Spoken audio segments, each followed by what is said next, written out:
Good afternoon, and welcome to this week's edition of the Uproar Sportscast. I'm your host, Pavle, Djokic. And I'm Zach Ehling, and today we are going to talk with you about the upcoming FIFA World Cup 2018 to be held in Russia. It starts on June 14th. All right, to start off, we're going to be doing a little bit of a preview about each group in the World Cup and who we personally believe are going to move on to the knockout stages. So starting with Group A. Group A will have Russia, Saudi Arabia, Egypt, and Uruguay. So Zach, what do you think? Who do you think is going to advance out of this group? Well, I think really the favorites would have to be Uruguay as number one. Obviously, it's a group consisting of a number of lesser seeds, but I think based off the recent performance of Mohamed Salah, I would have to go with Egypt as the second or the group runner-up. I definitely agree that Uruguay is moving on with, especially with performances by Cavani and Suarez. If they perform, they definitely have a chance to go very far in the tournament. And as for Egypt, I would wholeheartedly agree with you that under regular circumstances, they had the potential to go on. But with Mohamed Salah potentially picking up a rather serious injury in the Champions League final held a few weeks ago, he's still in doubt whether he's going to be playing in the World Cup and if he's playing at full performance. So with the Mohamed Salah-less Egypt, I think Russia, with their home field advantage, could have the potential to make a few upsets and pick up enough points to move on to the knockout stages. Yeah, I definitely have to agree with you there. Russia, as the host nation, they definitely have the crowd behind them, the home field advantage, and definitely with that support, they'd be vying for a spot into the next round. Yeah. Still toss-up, although I think we can all agree that Saudi Arabia is coming in last. Yeah, I mean, absolutely. They made it through Asian qualification, but to make it to the World Cup, just the experience for all those players. You know. All right, so now we're going to be moving on to Group B, which has Portugal, Spain, Morocco, and Iran. Yeah, so what do you think about this group personally? Personally, I think this is the group of death, as they say it in this tournament. Portugal and Spain are European heavyweights, with Spain having won in recent years 2 European championships and the World Cup back in 2010. And Portugal is just coming off their win in the Euros, so they're obviously big teams. However, Morocco and Iran are not to be scoffed at all. Iran went undefeated through the qualifications. They were the first team to qualify. It was through Asia, and the teams might have been of lesser quality, but still they showed defensive resilience, nonetheless, conceding barely any goals. So I personally think Spain is almost certainly going to go through, and then in second place, I think Iran might squeak out ahead of Portugal. Yeah, I actually will disagree with you there. I agree that Spain will move on as the front runner of the group, but I would say that Morocco will sneak in as a dark horse, an underdog, if you will, to progress to the knockout stage, mostly because Morocco had a very strong case against recent African nations champions Ivory Coast in their qualification to the World Cup. They're actually coached by the former Ivory Coast manager, and they're playing with a lot of heart right now. Mm-hmm. So based off their recent performances in friendlies as well as their strong performance in qualification, I think they're a safe bet to upset Portugal and Cristiano Ronaldo and take the second spot of Group B. Yeah. Definitely the biggest factor in this group is how Ronaldo performs. Absolutely. He has the ability to take over a game and get his team to 3 points. But if the strong defensive teams of Morocco and Iran are able to shut down Ronaldo, they almost have no other outlets going forwards. And really it also comes down to teamwork. Will Ronaldo be able to support the team, or will he, can he use his abilities to support the team? Yeah, definitely. All right, so moving on to Group C with France, Australia, Peru, and Denmark. So Zach, in your opinion, as an Australian fan of the Socceroos, what do you think about this group? Honestly, I think they would have a tough time moving on. I'd like to keep my fingers crossed and hold one out for the home team. But in all honesty, I would say that France is progressing as well as Denmark. Both teams, again, European football is top of the world right now. France, absolutely, they have a bunch of stars. Especially good young team with Paul Pogba, Griezmann, Karim Benzema. Benzema actually did not make the World Cup squad after falling out with coach Didier Deschamps. Okay. So that's a big of an upset. But to take his place, they have young stars like Kylian Mbappe, who came off 2 excellent seasons for Monaco and Paris Saint-Germain. So they're definitely probably the strongest group, one of the strongest groups in the entire tournament. Strong teams. And I have to go Denmark too. Even though they had to qualify through the second round of European qualification, they still really kind of hammered the Republic of Ireland to make it this far. And Christian Eriksen coming off a great year with Tottenham Hotspurs at the club level. Yeah. Really a top-level performer. And as you said, Australia will have a tough time. And Peru, this is one of their first World Cups, I think, since the 80s, right? So they had a little bit of magic in the qualifications, but... Yeah, it doesn't help that the captain has been banned for performance-enhancing drugs. That'll certainly have a kind of an impact on the morale of the team. Definitely. A lot of Peruvians are very upset by this decision. A little bit of controversy surrounding that, but... We'll see if it gets overturned. Very well, could be a possibility. Very well, but France and Denmark, I concur, are probably the ones going through this group. So then Group D with Argentina, Iceland, Croatia, and Nigeria. This is quite a strong group, I'm not going to lie. Argentina, of course, having Messi, one of the best players in the game currently, one of the best players of all time, some might say. And however, Argentina had a good bit of struggles. They struggled in the qualifications. They struggled in the qualifications. Especially in the strong South American tournament. And both Iceland, Croatia, all three, Iceland, Croatia, and Nigeria, have the possibility to create quite big upsets depending on how well they play. Yeah, absolutely. I agree with you 100%. Personally, I would pick Argentina to move on as the winner of the group just because of the performances. Pure skill of the players. Exactly. You really can't beat skill on this level. Who do you have going in number 2, though? Number 2, I would have to say Iceland. Maybe it's just part of their feel-good story, but after their Euro performance where they upset England and then to move on to the quarterfinals of that tournament, they're really just one that I can't ignore. Huge achievement. Absolutely. And in the qualifications, they're going through the European qualifiers. They're not an Asian team. They're not like a CONCACAF team. They had to play some tough opponents to get They had to play Croatia, and they beat them. They beat them handily, yeah. Qualifying pool. So, in that matchup, I just would have to pick Iceland every time. I personally think Nigeria has a chance. Not a lot of people have been paying attention to the African qualifiers, but Nigeria played really well. They have a lot of good young talent on their team. So, under the right abilities and the right day, I think they can beat any team in this group. I don't think Argentina will go through this group undefeated. I think that's a tough call for them, but the second place, of course, will be difficult. All right, so now moving on to Group E, which consists of Brazil, Switzerland, Costa Rica, and Serbia.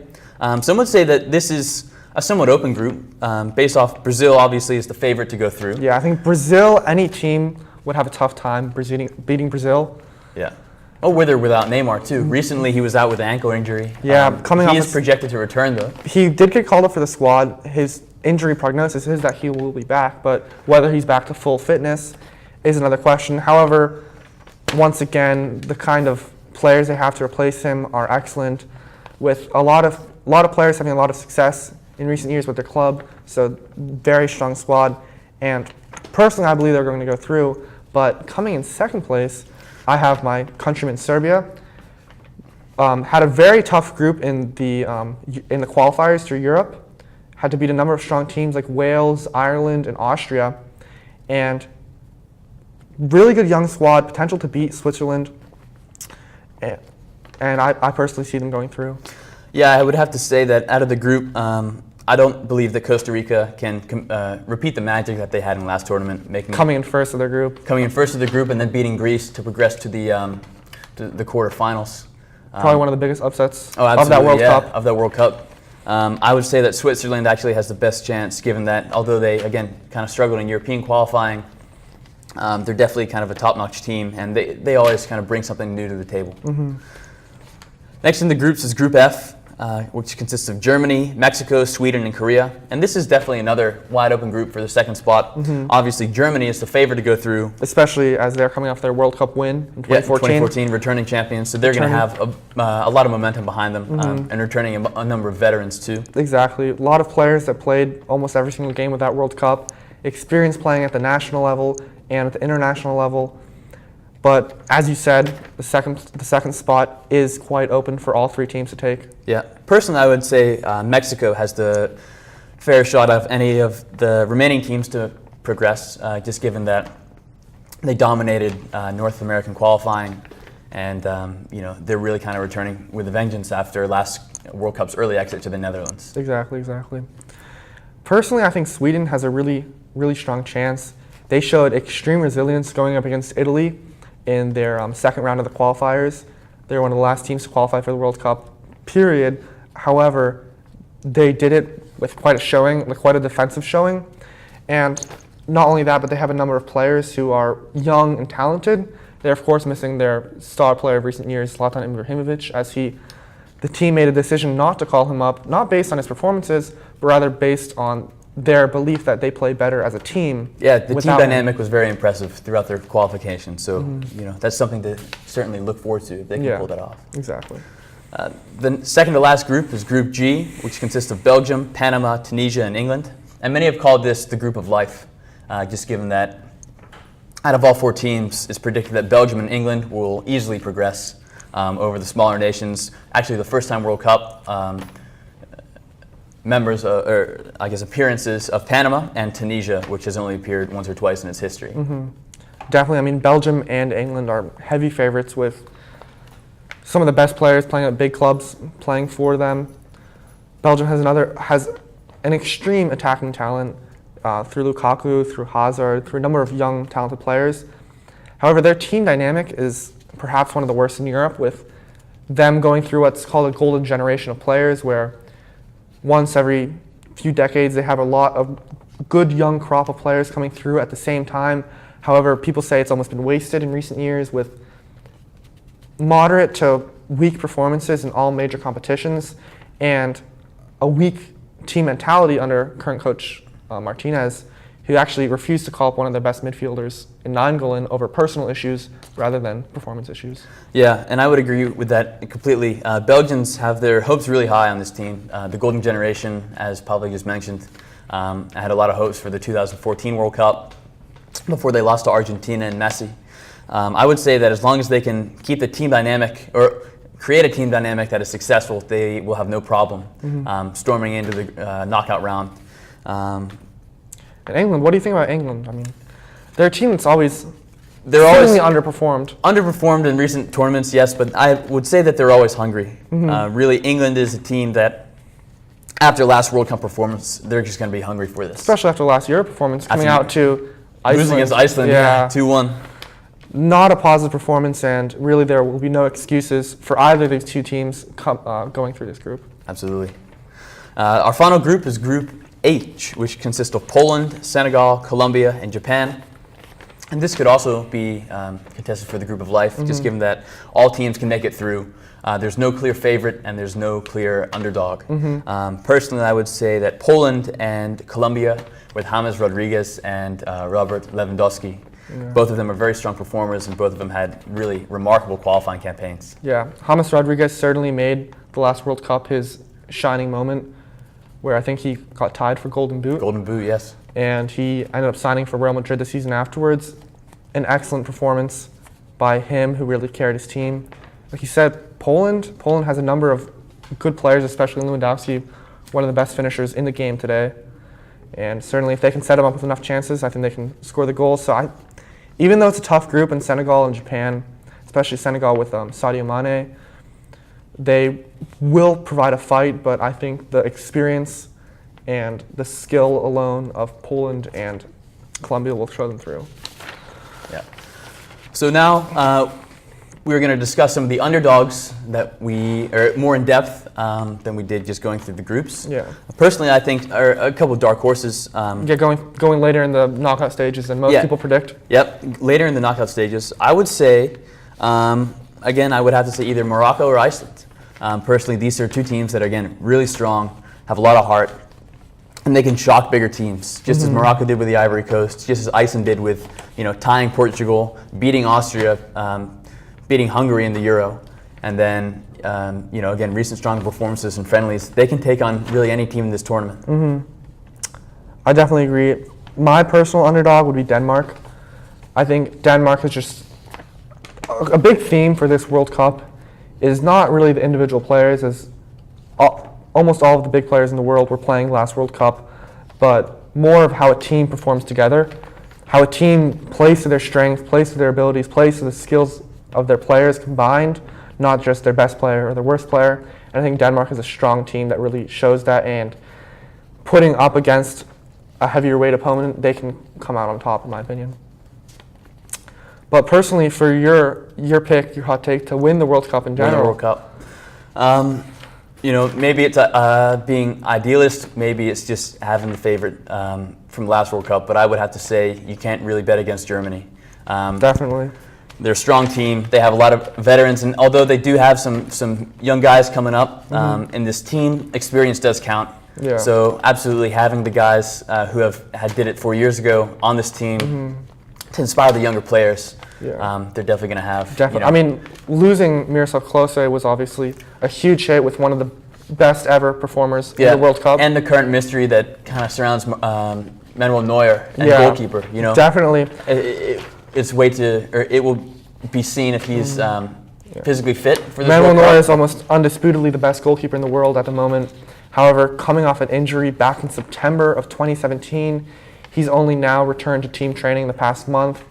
So he's been called up, and they're very hopeful, but the fact remains that he's not been facing the same amount of shots as any of the other top keepers in the league. So putting up against a clinical performer later in the group stages, Ter Stegen, or if Ter Stegen ends up playing, or Neuer with not so much recent game time under his belt, could make a mistake, which could cost them.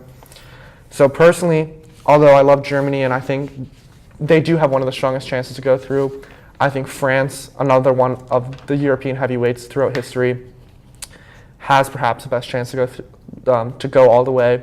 They have extremely good players in almost every single position. They have a front line consisting of some of the best strikers in the world, like Antoine Griezmann and Kylian Mbappe. They have a midfield with players like Paul Pogba, and their defense and their goalkeeper, Hugo Lloris, cannot be scoffed at. So I certainly think they have an extreme chance to going all the way and winning the whole thing. Yeah. So, Zach, some of the biggest controversy and kind of talk around this World Cup is a lot of big names missing. We have our own countrymen, the United States of America. We have Italy.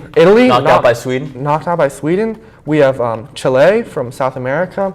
And Ghana from Africa. All teams that have performed exceedingly well in recent times, with the United States going far in the World Cup, Chile winning the Copa America back to back.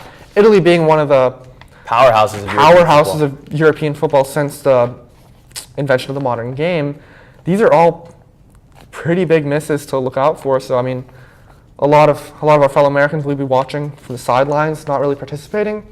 So going back to that's a little while ago. But how do you feel about America not going through? I mean, I think it's definitely disappointing. To lose against Trinidad. In Trinidad and Tobago, and then also be knocked out subsequently by goals from Panama and Costa Rica. In the later minutes of the game. Very disappointing. Yeah, I think that was just kind of possibly a wake-up call. I know there was many television analysts and Fox ESPN supporters of United States soccer that said this is a wake-up call, and we have to invest more time and money and smart plan ahead, especially in the youth level. Youth levels, absolutely. We can't rely on players with moderate and only domestic experience. Exactly. You have to plan ahead. So if you look at Germany and Belgium and even Iceland, they've been planning ahead for 10, 20 years, decades, to plan for this very tournament, investing in their football, investing in their facilities, investing in their youth from all levels. From the very beginning. So at the time, they're filtering talent all the way up to the highest levels of the national team. And that's a golden generation is not completely lucky. A lot of it has to do with how the countries did prepare, how the academies at both the club level and the national level prepare athletes to make the next step into professional football, opening them to different leagues. Because, I mean, MLS is a great league with a lot of talent coming into it, but it's not producing nearly the same quality of players as other perhaps lesser leagues like the Belgian league or the Dutch league or the lower levels of European football. So there definitely needs to be a wake-up call. We have some excellent players like Pulisic. Pulisic, absolutely. Playing in Germany, but he was a player that took the step to the next level, but not in America. He traveled across the country. Yeah, but that could be good. Inspire America's youth. Again, more investment in the soccer. That's all I can say. And definitely, we'll wait to see the next World Cup. But I believe it'll kind of light a fire for America. And, excited to see what they can do. Moving on to the venue of Russia it's been a political topic in recent times with a lot of allegations of violence from the local Russian fans towards opposing countries or corruption at the government levels. How do you think the tournament will run as smoothly as it has in the past? I think there's a lot of controversy running up to Brazil.